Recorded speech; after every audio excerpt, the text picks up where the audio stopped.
नमस्तु जिनेभ्य, आप सभी को सादर जय जिनेन्द्र। आज हम जिन शासन यात्रा के द्वारा आपको लेकर आए हैं कारी तोरण अतिशय क्षेत्र की वंदना करने के लिए। तो चलिए आज हम इस क्षेत्र की वंदना करते हैं। जैसे ही भव्य प्रांगण में प्रवेश करते हैं, सर्वप्रथम यहाँ के क्षेत्र के मूल नायक भगवान शांतिनाथ के चरणों में हम चलते हैं दर्शन करने के लिए। यहाँ पर शांतिनाथ भगवान, कुंथुनाथ भगवान और अरयनाथ भगवान की खड्गासन प्रतिमा विराजमान है। विक्रम संवत 1680 की बात है, जब एक दिन कारी तोरण का एक आदिवासी व्यक्ति कारी तोरण पर्वत पर जलाऊ लकड़ी संग्रह करने के लिए आया था। उसका सामना तभी एक भालू से हुआ। उस भालू से जान बचाने के लिए वह आदिवासी व्यक्ति इस पर्वत पर आ पहुंचा, लेकिन जब वह भालू उसके पीछे पड़ गया तो वह शांतिनाथ भगवान के खंडित मड़ के पास एक पेड़ था, उस पेड़ पर चढ़ गया और वहां से हाथ छूट जाने पर वह खंडित मड़ में गिर गया और बेहोश हो गया। जब उसकी आंखें खुली, होश आया तो उसने सामने प्रभु के दर्शन किए। इसकी जानकारी उसने अपने गांव वापस जाकर लाहौरा में बताई। वहां पर एक श्रावक परिवार रहते थे और पूरे गांववासी आकर प्रभु के दर्शन किए और उस श्रावक परिवार के एक युवक ने यहाँ पर प्रतिदिन पूजन अभिषेक का नियम लिया। तब से वह यहाँ पर रोज पूजन अभिषेक के लिए आने लगा। बाद में बहुत वर्षा के कारण, भारी वर्षा के कारण, रोहिणी नदी उफान पर होने के कारण वह जब व्यक्ति यहाँ पर आया तो नदी पार नहीं कर सका, लेकिन नियम था उसका, इसलिए वो वापस नहीं गया और लगातार 7 दिनों तक वहीं बैठा रहा। आखिरकार सभी गांव के लोगों ने मदद करी, रस्सी बांधकर उसको यहाँ से पार कराकर। जब वह वापस आया शांतिनाथ भगवान के चरणों में, जैसे ही उसने अभिषेक किया तो एक अतिशय हुआ। अतिशय ऐसा हुआ कि नदी जो उफान पर थी वो सभी गांव वासियों के पैरों तक आ गई और 7 दिनों से जो व्यक्ति यहाँ पर नहीं आ पा रहा था तो उसको 7 सिक्के भी यहाँ पर मिले, क्योंकि उसे रोज एक सिक्का प्रभु के चरणों में जब वो अभिषेक करने आता था तो मिलता था। तो 7 सिक्के उसको एक साथ मिले। ऐसा अतिशय देखकर सभी ग्रामवासियों ने उस युवक को यहीं पर्वत पर रहने की अनुमति दी और उसके रहने का व्यवस्था करवाई गई और तभी से जन्म हुआ इस कारी तोरण ग्राम का। यहाँ के इस क्षेत्र के रक्षक देव, जिसे स्थानीय लोग भूमिया बब्बा के नाम से जानते हैं, उन्होंने अनेक अतिशय किए। उसके बाद समाज जुड़ती गई और निरंतर इस क्षेत्र का विकास भी होता गया। धीरे धीरे समय समय पर मंदिर का जीर्णोद्धार हुआ। तो चलिए अब हम बाहर चलते हैं और अब आपको दूसरी वेदी के दर्शन करवाते हैं।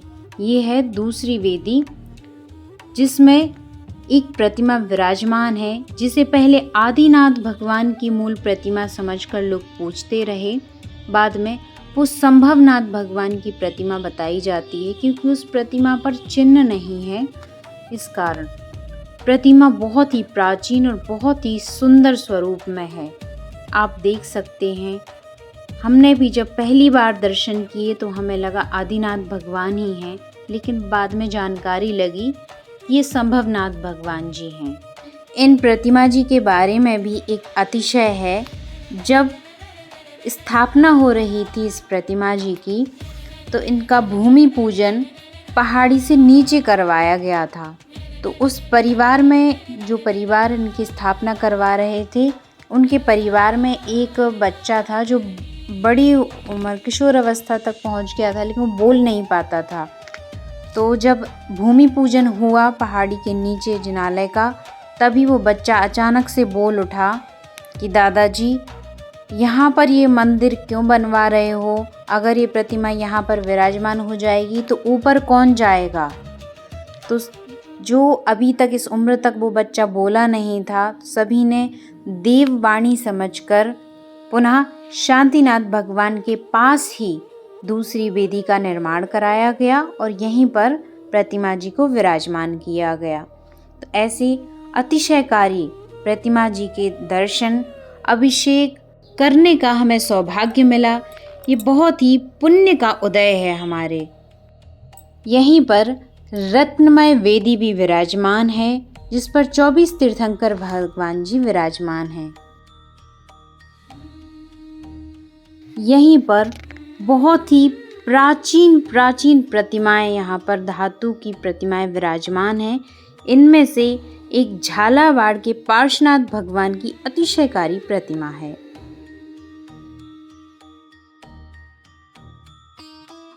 इसके बाद कुछ समय के अंतराल से पुनः तीसरी वेदी का निर्माण हुआ जो दूसरे नंबर मंदिर के ठीक पास ही नेमिनाथ भगवान का जिनालय स्थापित है। यहाँ पर नेमिनाथ भगवान मूल रूप से विराजमान हैं, साथ ही अन्य तीर्थंकर भगवान विराजमान हैं। अब हम भूमिया बब्बा जी, जो कि मैंने अभी आपको बताया था यहाँ के रक्षक देव हैं, उनके पास ही स्थित चतुर्थ वेदी जो कि मुनि सुब्रतनाथ भगवान को समर्पित है, वर्ष 2019 में बहुत ही कम समय में प्रतिमा जी और जिनालय का निर्माण हुआ, स्थापना हुई और पंच कल्याणक महोत्सव हुए।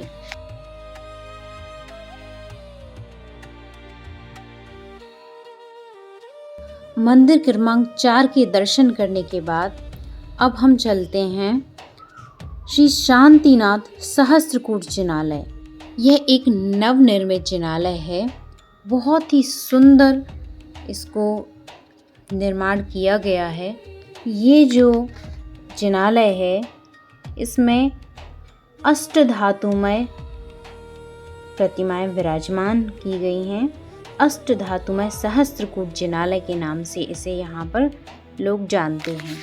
इस क्षेत्र का और एक अतिशय है, अक्सर अष्टानिका महापर्व के समय पर मंदिर से रात्रि में वाद्य यंत्रों की ध्वनि सुनाई देती है। बहुत सारे पुण्यवान लोगों ने उसको सुना है।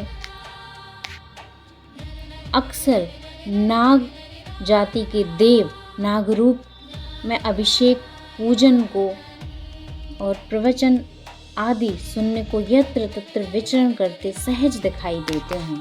जब भी मंदिर जी में कोई बड़े आयोजन होते हैं, कोई विधान का आयोजन होता है, तो संपूर्ण क्षेत्र गंधोदक के रूप में जलवृष्टि होती है। ऐसे अनेक अतिशय सहज ही होते रहते हैं। यहीं पर 11 फीट उत्तुंग खड्गासन 24 का निर्माण भी यहाँ पर कराया गया है। बहुत ही सुंदर प्रतिमा जी हैं। मैं आपको वीडियो के माध्यम से सभी प्रतिमाओं के दर्शन कराने का प्रयास कर रही हूँ। हमारे वीडियो के माध्यम से आप सब भी इस अतिशय क्षेत्र पर विराजमान सभी प्रतिमाओं के दर्शन कीजिए और हमारे चैनल से, हमारे वीडियो से, हमारी जिन शासन यात्रा से जुड़े रहिए। अधिक से अधिक लोगों को हमारा ये वीडियो शेयर कीजिए, जिससे जो लोग इन क्षेत्रों पर, प्राचीन क्षेत्रों पर नहीं पहुंच सकते हैं, वो भी वीडियो के माध्यम से सभी क्षेत्रों के दर्शन कर सकें और अपने जीवन में धर्म लाभ ले सकें। यदि आप भी कारी तोरण क्षेत्र पहुंचना चाहते हैं तो झांसी से ललितपुर, महरौनी और सोजन से कारी तोरण ललितपुर से लगभग 80 किलोमीटर की दूरी पर है। और अगर आप टीकमगढ़ रेलवे स्टेशन से पहुंचना चाहते हैं तो महरौनी सोजना से कारी तोरण टीकमगढ़ से भी लगभग 80 किलोमीटर दूरी पर यह क्षेत्र स्थित है। इस भव्य सहस्त्रकूट के दर्शनों के साथ ही हमारी कारी तोरण अतिशय क्षेत्र की वंदना पूरी होती है। आपको हमारा ये वीडियो, इस क्षेत्र के बारे में जानकारी आपको कैसी लगी, हमें कमेंट के माध्यम से ज़रूर बताएं और इस वीडियो को अपने अपनों तक ज़्यादा से ज़्यादा शेयर करें, जिससे हमारी समाज के लोग इन पुराने क्षेत्रों से जुड़ें। सभी को सादर जय जिनेंद्र।